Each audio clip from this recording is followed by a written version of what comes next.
Hey everybody, Scoutcrafter here again. There's many ways to do a single job, usually, if you think outside the box. A lot of times if you have, let's say, a drill press, anytime you come up with a job, you'll think, how can I do it using the drill press? If you don't have one, you think other ways. So I want to show you something a little bit different today on one of the tools I have that you don't get to see too much. So let's check it out. Now, this is my wood lathe, and a wood lathe is nothing more than a motor that's sitting horizontal that you can mount something on. And people make such a big deal out of these things. They're nothing. It's just a simple tool. It's a fun tool. There's nothing on these wood lathes that are made that that is worth anything. It's just made for fun. So in the lathe, there's a spindle, and inside the spindle there's a taper, and it's called a Morse taper. And what it looks like that. Now there's different accessories that you can do. There's also one on the tailstock here, same thing, Morse taper. And this particular lathe has the same Morse taper number 2, which is this. Now, this is one accessory you could put in. You could take this here and you could slip that in, and now you have a drill chuck mounted into a motor on your lathe. And it's the same thing here. I have this cool little item here that you can mount a wire wheel or something else on. Let me show you what that looks like. Okay, here's a good look at this. Is called the M2 arbor, and that's M2 meaning it'll slip into anything that has a Morse taper number 2, and the arbor will hold something that you could put in. I have a wire wheel in one. I'm going to put this this polishing wheel, a buffer pad, onto this one, and let's see what we can do with this. Okay, one thing interesting to note is that on the back of the M2 arbor there's a hole, a threaded hole here. Now, normally when you push this in like this, the taper is enough to hold it for 90% of your work. But if you're using something, especially a wire brush or something that's going to be spinning a little bit fast, you don't want it to come out. One interesting thing about lathes is they have a pass-through, which means that the headstock, you can pass something through it.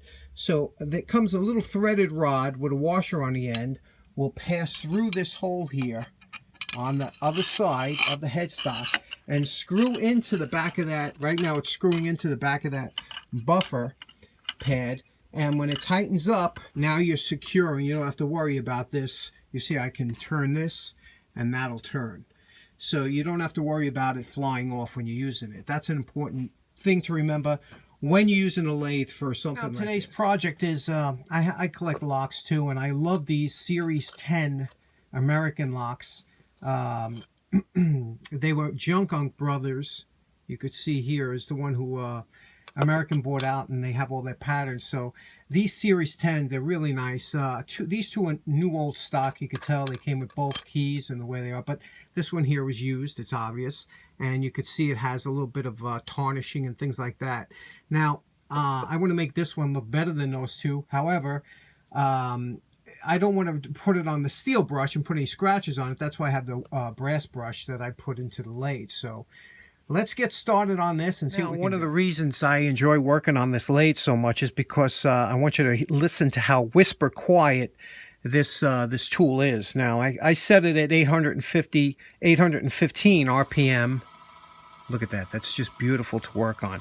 Okay, now, like I said, a brand new brass brush, and you see the tarnishing that's on here. Watch how quickly this will, watch how fast this brass brush will take off all this tarnishing. Now, I'm just lightly, there's no pressure on here. It's lightly touching it. Look at that. You see?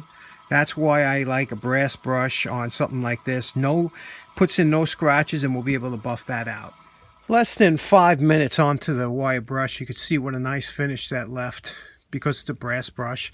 Now what we're going to do is we're going to polish it out using this polishing compound. We set the RPM to 1665. Again, listen how quiet it is. We're going to load it up with a little bit of compound here, and then we're going to start buffing this out. And I'll show you what it's like when it's finished. Okay, we're finished. A few minutes just trying out that lathe operation, so that worked out nice. The lock came out real nice. As you could see, it's looks better than new, I guess. And now I could have polished this to a mirror-like finish, But I don't, because it's a lock and you don't want to get fingerprints really on it. So I leave it just a little bit less than mirror. And over here, I lubricate the lock. You know, the old grease in it. They grease this lock, especially up here and by the shackle. And what happens is that grease dries out over time. So I use a little Houdini. That's a lock spray to clean it out. And then my favorite lubricant is Triflow. And boy, this stuff really works good for locks. Now, you're not supposed to oil a lock. You're supposed to just put graphite in. But again, I'm a collector. These locks stay mostly inside. And as you can see, it's just beautiful. These things work great. They they were well made, and I really enjoy just the look and the feel of these locks. So another one in just to show you different ways of doing things. Thanks very much for tuning in. Take care. Have a nice day.